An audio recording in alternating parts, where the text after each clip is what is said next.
is a salesperson. I've been in sales. That's how I earn my living. I work in sales, and I've worked with a lot of salespeople.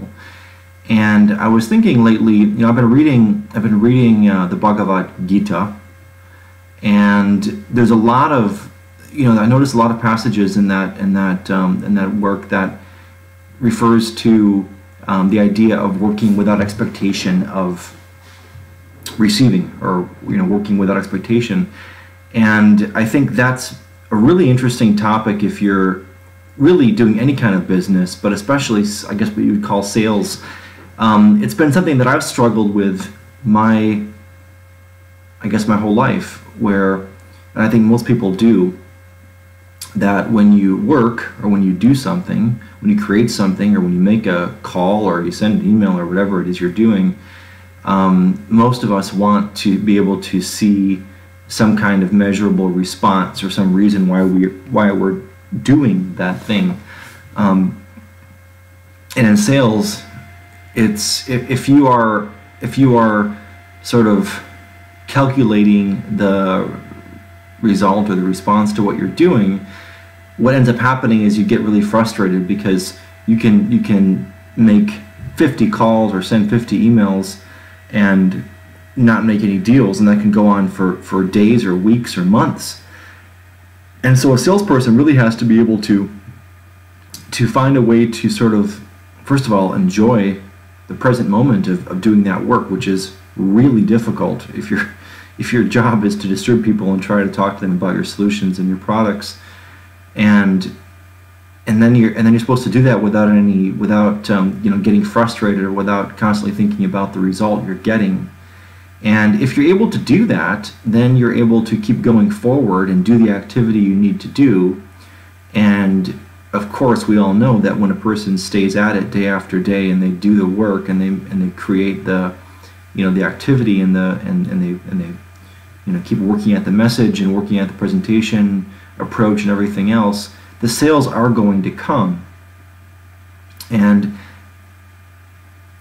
so I think when you look at the idea of a business person or a salesperson, I think the immediate reaction to anybody who's spiritually minded would be, that's the last person you would even think about.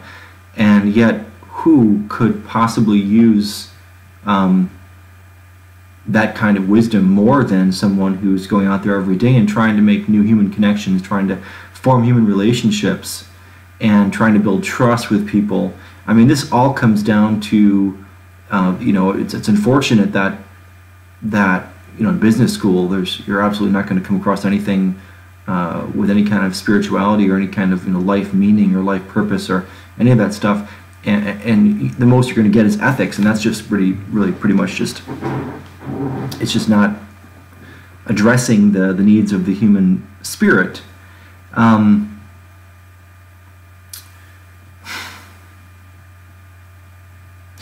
I don't care whether you're making music, or whether you're an artist, or whether you are, whatever it is that you're doing for a living, or trying to create, or trying to do in life. If you're trying to be a rock star and you're trying to go on the road and tour, it's the same challenge. You're going to start asking yourself a question of, am I getting the result? Is it working? And anyone who's going to stay dwelling in that question is not going to make it. You're going to come across as you're going to be frustrated. You're going to quit, first of all. But even so, even if you're able to keep going somehow through sheer willpower, you're probably going to come across as someone who's trying to craft an image, someone who's not really trustworthy, someone who isn't authentic, and it's very difficult. What are you trying to do? You're trying to reach people. You're trying to, whether you're an artist or whether you're a salesperson, you're trying to create a relationship with a person. You're trying to build trust. You're trying to add value. What is value? What is value? Is value, how would you measure that? I mean, to me, value is something that is when you do or say something or make something that makes a person feel good. And what makes a person feel good? That's when you bring people into the present moment. And the only way to be in the present moment is to lose thoughts, the constant thoughts about, oh, I shouldn't have said this, I shouldn't have done that, or is this going to work? I hope somebody here. If you're giving a speech in front of a room, my God, how many people do we know who get up and give a speech and just come across as totally fake and rehearsed and so boring? And you wonder, why is that person why is she one person on stage, and then she walks off the stage and you go have coffee and it's a totally different person. You wish you could just see that person on stage, off stage, and through all aspects of life. When you think about the most successful people, you think about someone like Oprah Winfrey, or someone who just goes for years like that, and you really can't imagine that Oprah is probably not any different, whether she's talking to her family or whether she's on a TV show or whatever. She's the same person. And I think anyone who's able to capture that and to be real, kind of sets you apart. The only way to do that is to stay in the present moment. Now. Don't be thinking about a sale you might have lost last month. Don't be worried about what's going to happen this quarter. You're here right now. All you can do is be here right now and be present. And if you can bring that same energy into everything you do, just do what you're supposed to be doing calmly, you're going to find that the results follow. I've seen, so I run a prospecting or a sales agency, and we do prospecting campaigns. And lately, in the past few months, I've been a little bit in need of some new projects, have some extra bandwidth, and so I've been furiously trying to do some prospecting and trying to reach out to people on LinkedIn and everything else. And you're trying to control the outcome. You're thinking about the outcome. I need a new project.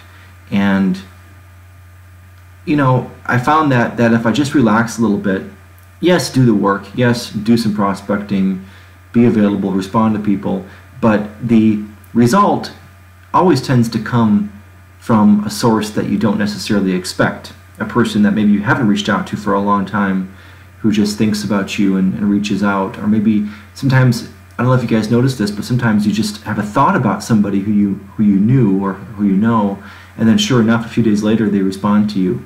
There's a lot of, I guess you'd call it serendipity or something. I mean, you'd call a lot of unexplainable things.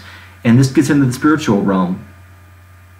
What should a salesperson be reading about? What should you be, is it like sales strategy, or is it about your industry? Yeah, sure, you can read some of that. You can become more of an expert on that stuff, sure. But I think your time would be better spent reading the Tao Te Ching. Maybe read. I recently put out a book called Belove, How to End Pain by Escaping Your Ego, and I think a few hours spent reading that, and then also reading some of the books that I reference would be very helpful. And we all know that when you're in a positive state, when you're at peace inside, then you can go about your meetings and without stress. Whether or not you close the deal, at least you can know you're going to enjoy yourself. There's no way to enjoy yourself if your mind is constantly stressing about the future, or worried about your bank account, or what a deal you lost, or what you should have said, or whether you'll be fired, or whatever it may be. Who cares? You have enough in the present moment. If you stay in the present moment, there's nothing you can't ever handle. You do your best in the present moment.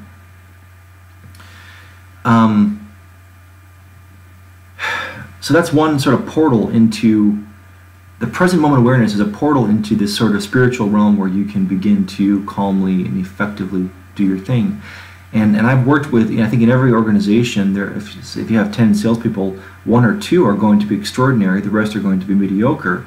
And I think what sets these people apart, I have no evidence of this is not a discussion of evidence or anything quantitative, But what I think sets people apart is their ability to manage their own ego. So, especially as a salesperson, if you're dealing with your customers, you're dealing with customers, many of which have a pretty big ego, and there are certain tactics that just work at a human level.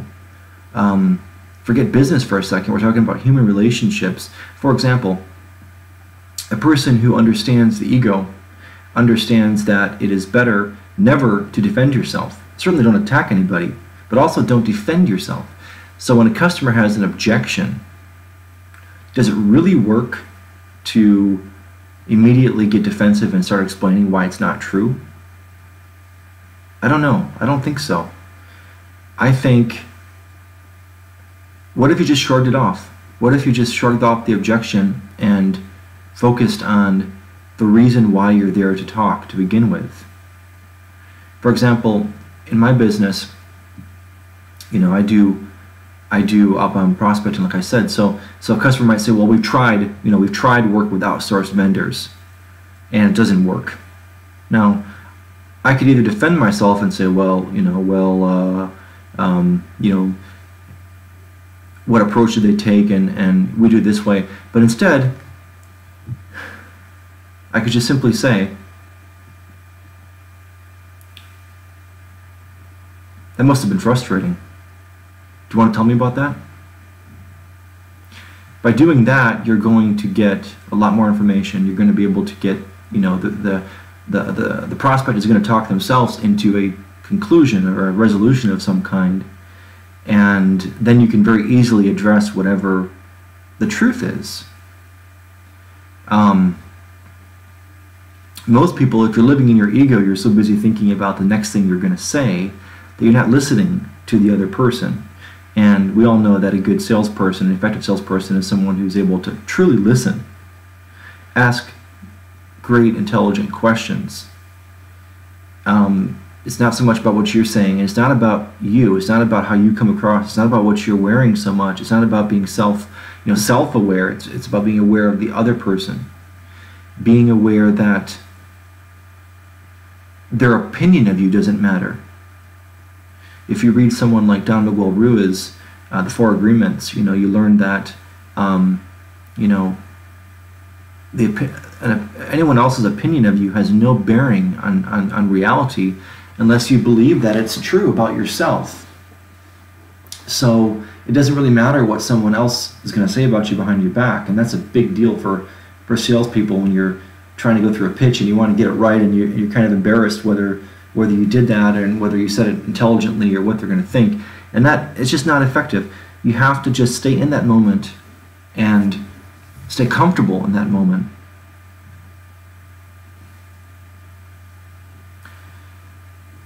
Some people are able to talk without any preparation, and it's the best kind of engaging talk that anyone's ever seen.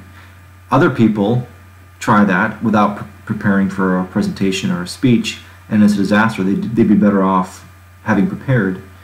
And the difference is whether that person is able to live in the present moment. If somebody is thinking about the past and the future as they're trying to speak, it's going to be a train wreck. But if you stay in the present, you can stop. You can kind of think about what's real in this very moment. And somehow that draws in the person you're talking to. There's no rush to get through your point. You're not going to force anything to happen that isn't supposed to happen. It's not up to you to make the deal. It's up to you just to be present and let the deal happen if it's supposed to happen. Show up. Be in a great mood. Take care of yourself. Meditate. Exercise. Watch your mood. If your mood is crappy, it's probably because you're not taking care of yourself. You might be hungover too often or whatever. And these are the things, that's all you have to do. Stay centered. I don't even know if people use the phrase, stay centered. I don't even know if anyone remembers what that's supposed to mean. But according to the Tao Te Ching, Lao Tzu talks about how, of course I don't have the quotes right here, this is off the cuff, but he talks about how, think of a wheel, like a wagon wheel with spokes, and if you're on the edge of the wheel, you're going up and down, up and down.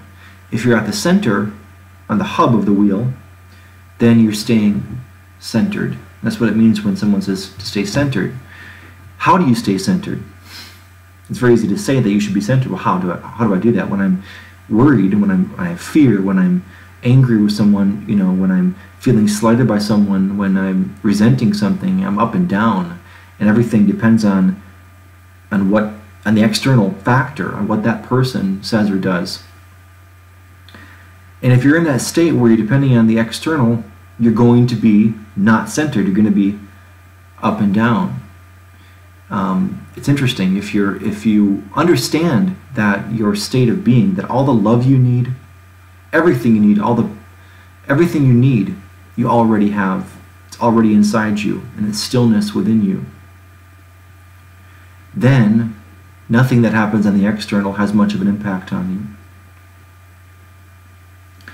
If you're looking for the external, for what makes you happy or content, instead, then you're going to be up and down.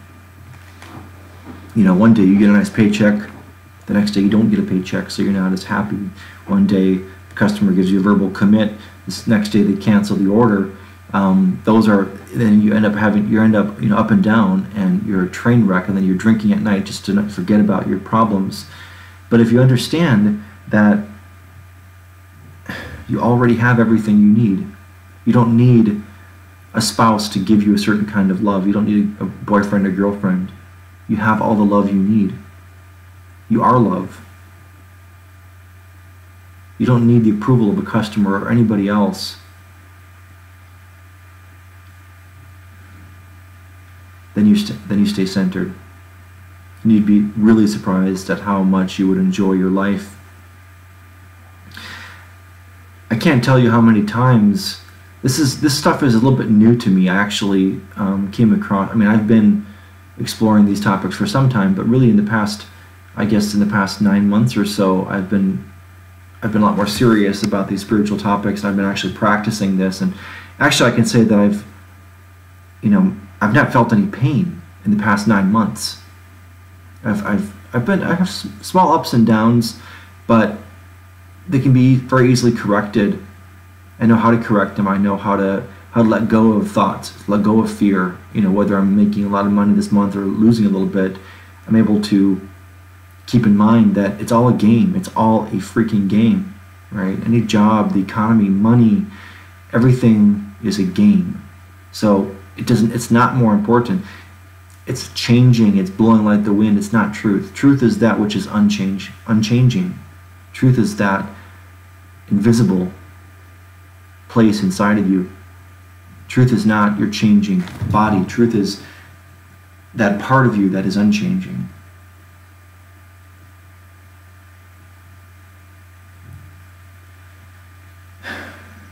So I can see right now that there's probably a lot more to talk about. I am going to be talking about a lot of this, but for now I just want to leave you with the idea that inaction can manifest what you desire. Last week a couple things happened which were very interesting in my life. Something silly. I was for some reason my girlfriend mentioned that she wanted a telescope. She's always wanted a telescope, and that was like maybe on Tuesday or something. And I thought, okay, well, I guess someday we'll get a telescope, but maybe we live in a city, so I'm not sure if it makes a lot of sense. Maybe someday we'll have a cottage or whatever. And I just kind of let the idea go. I said, yeah, that'd be cool. I'd love to have a telescope, I guess, but I'm not going to go out and spend $500 tomorrow to buy a telescope. And then a couple days later, my daughter, out of nowhere, said the same thing. My 7-year-old daughter, she said, I want a telescope, Daddy. I was like, that's weird. But again, I wasn't rushing out to buy a telescope. That evening, my girlfriend came home from work and she said, you'll never guess what happened. My dad's boss gave him a telescope that he wasn't using. And of course, my dad said we can use it whenever we want to. So there you go. I saved $500. I had a telescope that everybody wanted in my life without doing anything. The same thing happens over and over again. If you just consciously say, I'd like that, but then you don't figure out how you're going to get it. This happened many times in the past year in my life. To be detached from the result. I'd like to be the top salesperson. I'd like my company to make, I'd like to make $30K a month profit. I'm not going to sit here and plot out how that's going to happen, but I can tell you what, I am going to be present every time a customer writes. I am going to be present on calls with customers, and I'm going to work diligently, calmly to that end, and then detach myself from the result and the time frame. So, worst case scenario, I might not quite get there, but that's okay because I've already gotten there, because there is the present moment.